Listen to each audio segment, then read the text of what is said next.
Career के लिए कई तरह के विकल्प मौजूद हैं। एक कड़ी है ट्रेडिशनल प्रोग्राम्स की, जैसे कुछ लोग हिस्ट्री सिविक्स में बीए या फिर बीएससी वगैरह भी करते हैं, कुछ लोग ट्रेडिशनल बीकॉम कोर्स वगैरह भी करते हैं। दूसरी कड़ी है वोकेशनल जॉब ओरिएंटेड प्रोग्राम्स की, जैसे बीबीए, बीसीए, बीएससी आईटी या बीकॉम प्रोफेशनल वगैरह या और भी कई कोर्सेज। आइए समझते हैं दोनों में क्या है एडवांटेजेस और डिसएडवांटेजेस। बीए, बीएससी या बीकॉम जैसे प्रोग्राम्स के साथ एडवांटेजेस ये है कि ये बहुत पुराने कोर्सेज हैं। संभव है कि शायद आपके घर में भी आपके बड़े भाई, पिताजी या किसी और रिलेटिव्स ने इन कोर्सेज को किया होगा और वे इससे परिचित भी होंगे।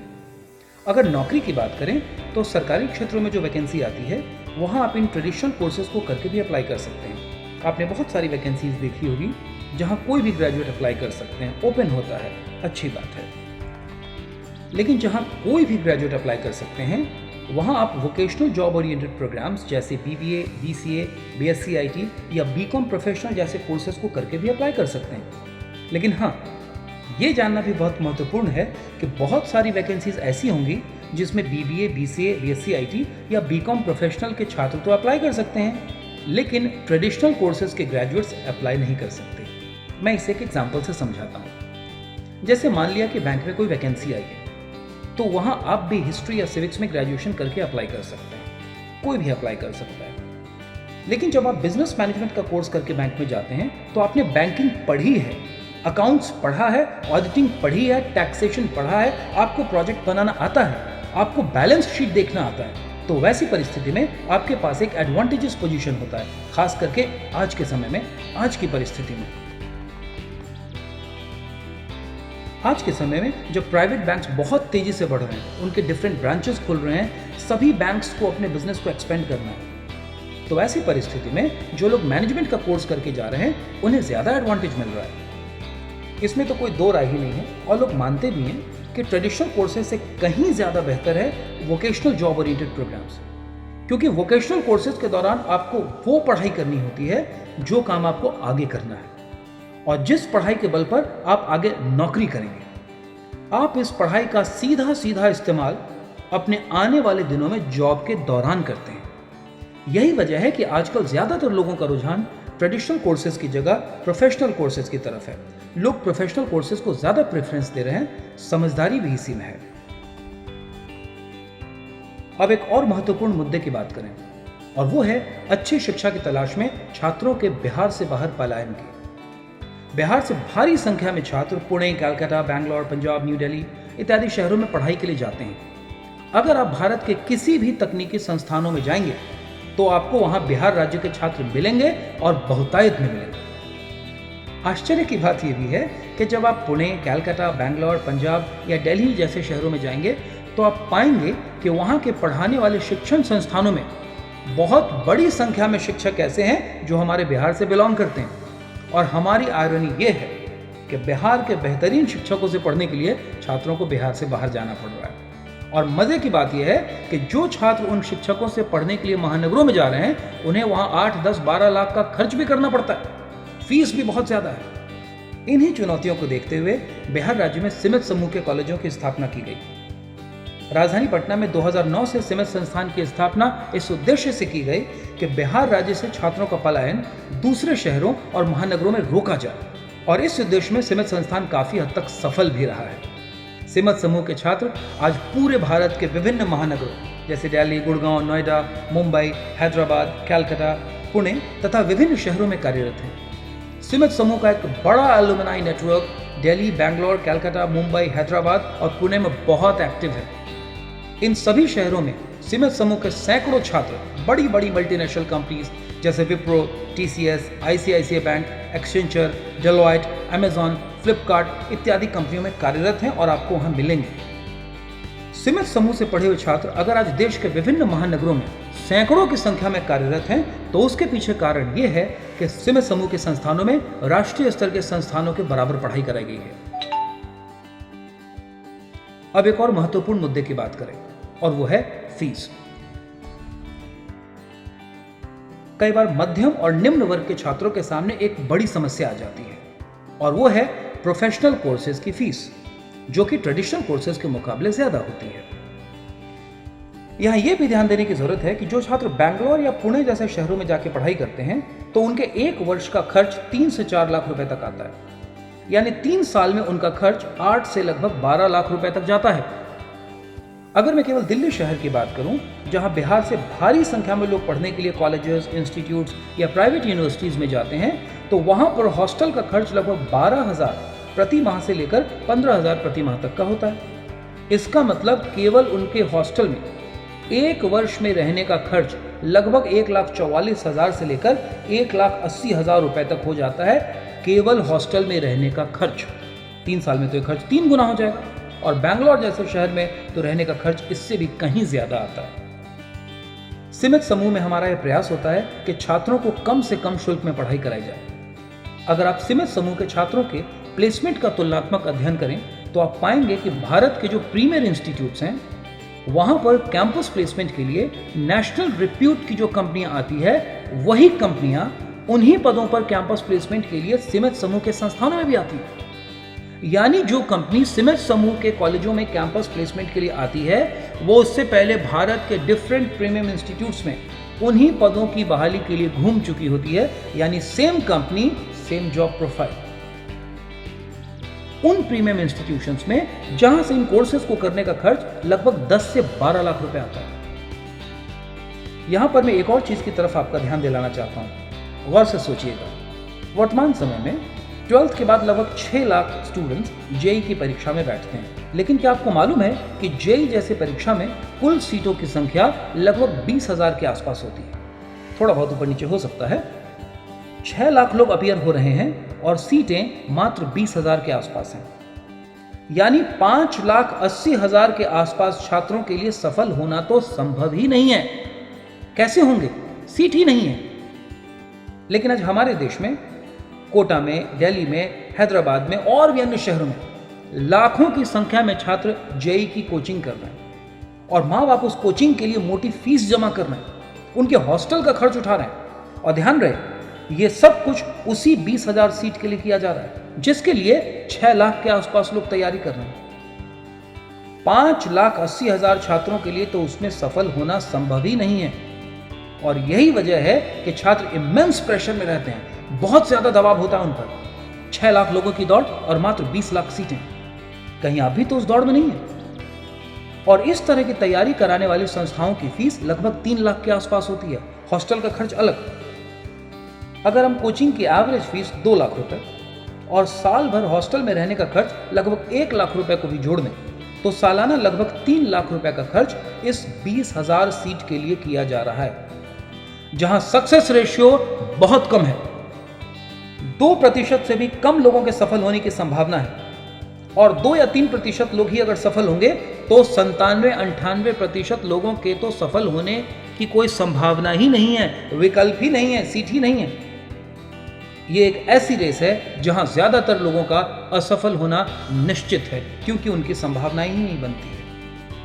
अच्छा, ये भी बात नोटिस करने की है कि ज्यादातर कोचिंग संस्थान ऐसे हैं जिनकी सफलता का प्रतिशत 1 या 2% ही है। यानी वहां पहले से ही यह निश्चित है कि 98% लोगों को असफलता मिलेगी, लेकिन उस संस्थान की महंगी फीस हर छात्र अदा कर रहा है। एक ऐसे रेस में जहां सफल होने का विकल्प केवल कुछ ही लोगों के पास है। जब हम सीमित समूह में पढ़ाने की बात कर रहे हैं, तब हम एक ऐसी व्यवस्था की बात कर रहे हैं जिसमें हमारे यहां पर अधिसंख्य छात्र सफल हो रहे हैं। छात्रों को सिर्फ एक चीज करनी है, वो है क्लासेस, पढ़ाई। और सीमित समूह की जो सफलता है, जो दावे हैं, उन तमाम दावों की पुष्टि की जा सकती है। सबके रिकॉर्ड्स आपको दिखाए जा सकते हैं। आप कॉलेज आए, कॉलेज में संपर्क करें, आपको सारे रिकॉर्ड्स प्रामाणिक रूप से दिखाए जाएंगे।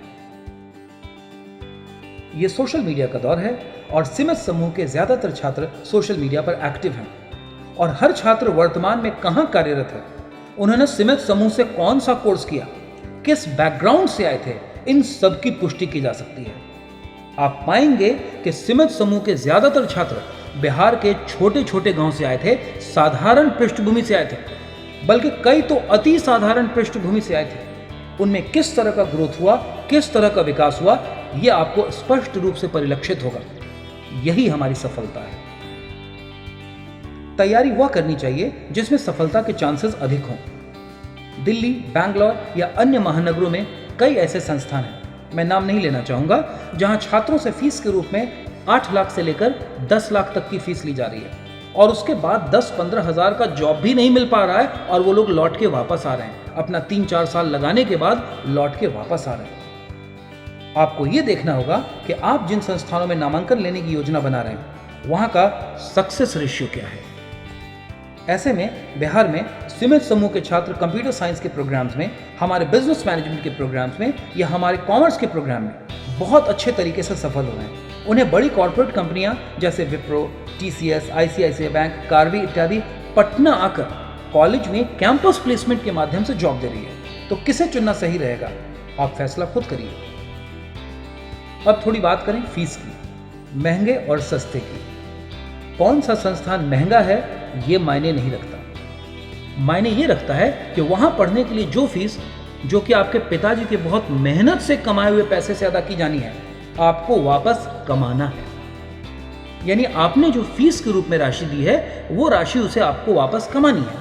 न सिर्फ कमाना है बल्कि उससे कहीं ज्यादा कमाना है और निरंतर कमाते रहना है। यानी सीधा सीधा मैं हिसाब आपको देता हूं कि आपने जो फीस के लिए राशि अदा की है वो आप कितने दिनों में वापस अपनी नौकरी से कमा लेंगे। इससे तय करिए कि आपकी फीस महंगी है या सस्ती है। आप इसे ऐसे समझिए, यदि कोई छात्र दिल्ली, बैंगलोर या पुणे जैसे शहर में 3 साल में 10-15 लाख रुपए खर्च करके कोई कोर्स पूरा करता है और उसके बाद 10-15 हजार रुपए की नौकरी करता है, तो उसे अपनी फीस वापस कमाने में कितना वक्त लगेगा? 15 लाख तो छोड़ ही दें, जिस शहर में काम करेगा उस शहर का किराया निकालना भी शायद बहुत मुश्किल होगा ज्यादातर छात्रों के लिए।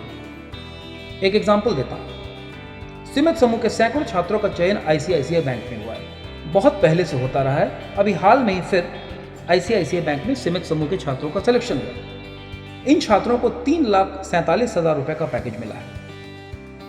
3 साल का कोर्स करने के बाद इन्हें आईसीआईसीआई बैंक में कैंपस प्लेसमेंट के माध्यम से सिलेक्शन हुआ और 3,47,000 रुपए का पैकेज मिला।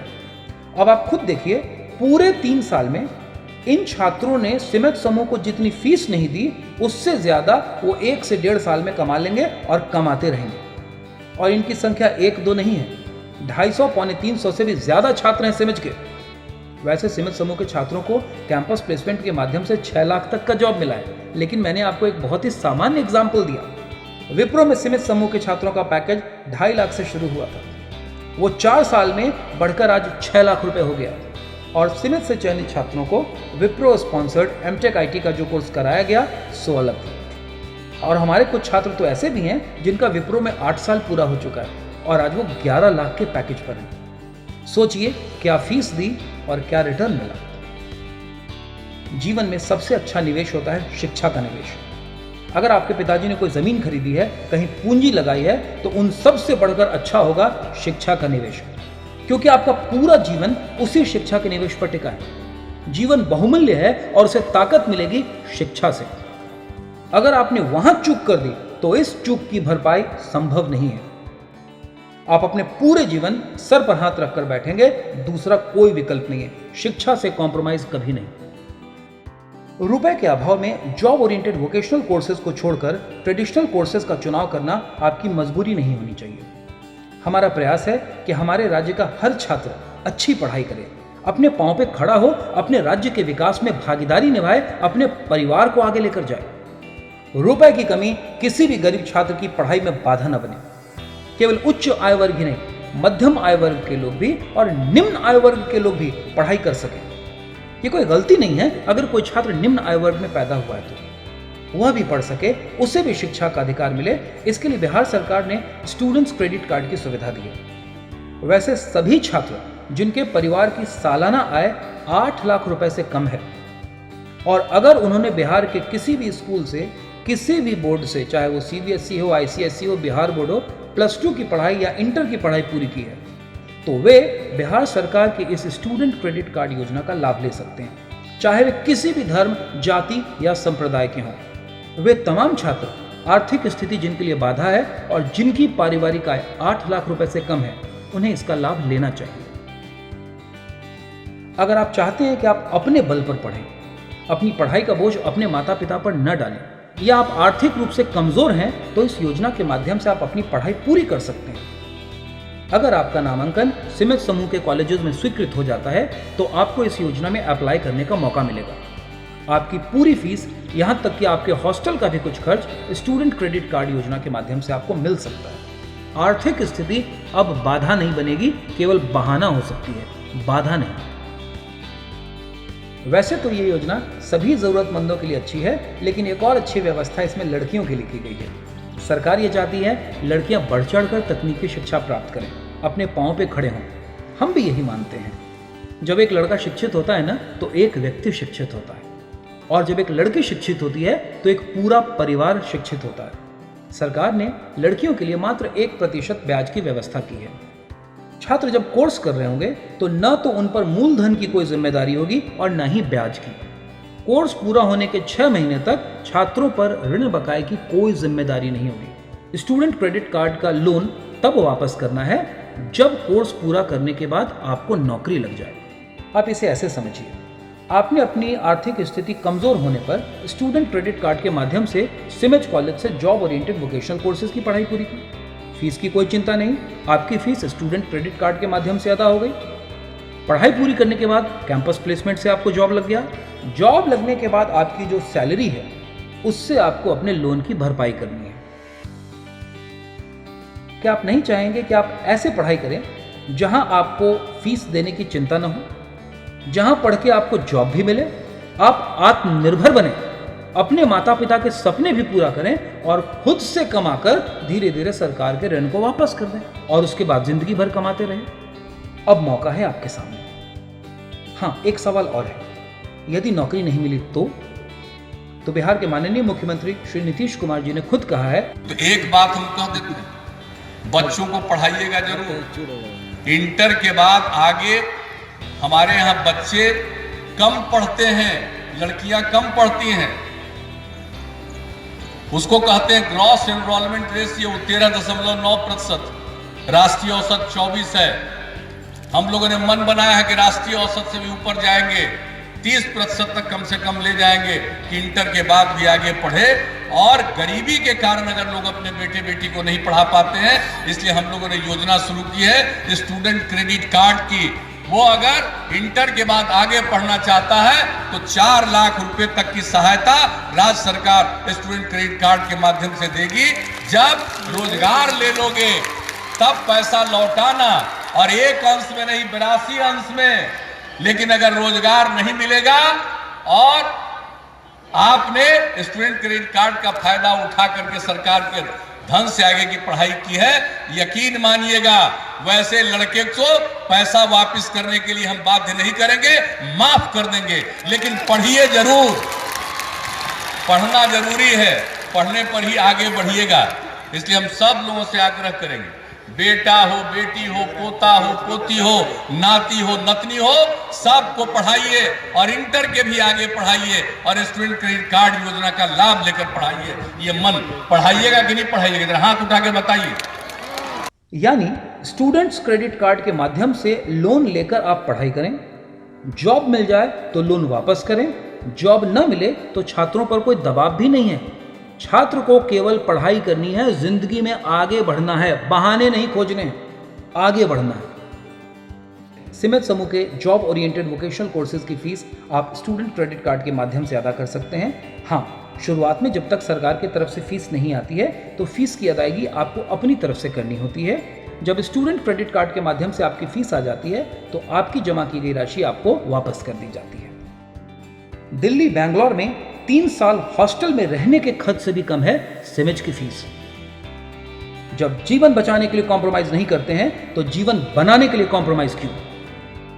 जिनके लिए करियर है महत्वपूर्ण, उनके लिए है सिमेज कॉलेज।